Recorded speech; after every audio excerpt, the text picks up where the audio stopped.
Reggae Just Extra with Ras Dennis. It's no longer news that Peter Tosh was extorted by corrupt police in Nigeria whilst on his first ever trip to Africa. Nigeria is the 150th least corrupt nation out of 180 countries, according to the 2022 Corruption Perceptions Index reported by Transparency International, no thanks to corrupt police and politicians. Give me money. Money. In a recent encounter with the Nigerian police, a popular YouTuber known as Itchy Boots was almost extorted by two special constabularies while riding through Nigeria. Although these officers were subsequently dismissed by the authorities, yet it re-echoes what happened to the reggae legend, Peter Tosh, in 1982. Most people are not aware that he visited Nigeria, even though it was published in some national daily newspapers including the Punch newspaper and more recently by a popular online entertainment news platform, Dancehall Mag. Warning.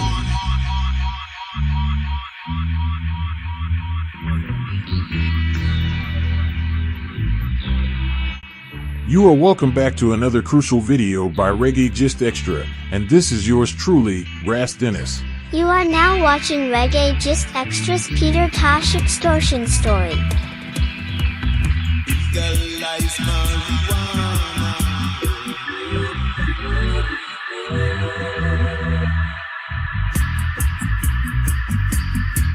A quick look at the story. After Peter Tosh tour in '81, he decided that he was not going back on the road to do any more shows or anything until he goes to the motherland. According to him, he has to connect with his people, and was tired of playing in front of the other people. Copeland Forbes, who was Peter Tosh's manager and a witness, spoke in great detail about it at the University of the West Indies lecture. The said trip began when Peter Tosh hit up a good friendship, a Nigerian singer, Sonny Okosun, who was performing in Cuba at that time. Based on Forbes' account, both men traveled to New York in February 1982, where they met with their lawyer, and went through the prerequisites for travel, after which they headed off to Nigeria, but not after missing a day flight. When they landed in Lagos, they didn't see Sonny Okosun, because they didn't get a chance to tell him the new flight arrangements. Both decided to board a taxi from the airport and head into the city of Lagos. Whilst heading into the city, they encountered numerous military spot checks which could be attributed to political situation at that time, because the following year, Major General Muhammadu Buhari was made military head of state following the coup of 1983, which overthrew the Second Republic. Still talking about military spot checks, the first of which was quite scary, and at a point, they were ordered, "Get out." One of them said, "Wait, I know this face, is this Mr. Tosh?" After recognizing that it was the great Peter Tosh who venerated Africa in song, Forbes said the soldiers asked for cassettes among other stuffs, and then sent them on their way. However, several checkpoints later, they were in for a rude awakening. Every roadblock the same thing, till they got to about the 8th roadblock and these soldiers and police came up and stuck the gun at them. According to Forbes, Peter Tosh didn't like that. There was another scenario that landed both men at the police station where Peter Tosh almost had a confrontation with members of the security forces after they were given a bench to sit on and were largely ignored. The situation almost resulted in a reenactment of Halfway Tree, police beating, in Jamaica, but thanks to Jah, they only parted away with $10 even though they were offered 5 Nigerian naira. You are now watching Reggae Just Extra's Peter Tosh extortion story.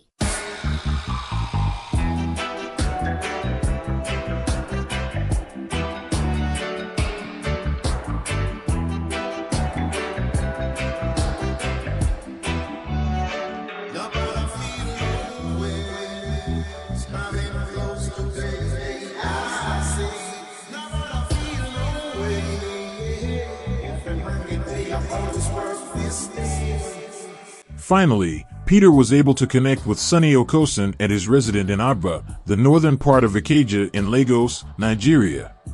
It was there that he composed Mama Africa, Glass House, and Not Gonna Give It Up for his Mama Africa album that was released in 1983. It should be noted that Peter Tosh was also in Okosan's hometown, Iruha in Edo State, to seek spiritual advice from Africa's traditional medicine men. Tosh stays in Africa, Nigeria, where all funds and experience. He returned to Nigeria in 1985 and stayed at Eco Hotel in Victoria Island, Lagos. Peter Tosh was a believer in natural medicines and stuff like that. He needed treatment for a nagging ulcer and also for the various injuries inflicted on him over the years by police brutality. Peter Tosh was also concerned that he would one day permanently be silenced by the police, which sadly came to pass just a few years later. This was the main reason why Sonny Okasons took him to some native doctors to make him what most African refers to as bulletproof. Peter Tosh considered himself a displaced African. He eloquently expressed in many interviews his overstanding of the motherland and his willingness to go back home. In one such interview, he resolutely stated, "The future with me is in Africa." During the apartheid era, and before many of his fellow singers and musicians knew its meaning and implications, Tosh took a stance against the white supremacist governments of South and Southwest Africa and their Western allies. He openly supported the African Nationalist Congress, ANC, and Southwest African People's Organization, SWAPO, resistance movements. As a reaction, Tosh composed and recorded his seminal album, Equal Rights, in 1977. The powerful title song was programmed with African, 400 years, Get Up Stand Up, Down Presser Man, and Apartheid. These songs all voiced his support for African liberation and his concerns for the world's oppressed. Tosh talked direct. He addressed the situation as he saw it, and he put his money where he put his mouth. Peter Tosh often performed for free on many anti-apartheid concerts, at times paying from his own pocket those in the band and crew who insisted on being paid. The demands would not prevent Tosh from giving his energy and talents to the cause of African freedom. On Friday, April 28, 2023, Peter Tosh was posthumously bestowed with a national honor in South Africa. The Order of the Companion of Oliver Reginald Tambo was awarded to the late singer for his contribution to the fight against the apartheid regime. The award was collected by the Peter Tosh's youngest daughter, Nyambi, at a grand ceremony in Pretoria presided over by South African President Cyril Ramaphosa. Thanks for watching, and do remember to subscribe, give it a like, and post a positive comment in the comment section below, and I'll see you again very soon for another video. Many thanks for watching Reggae Just Extra with Ras Dennis.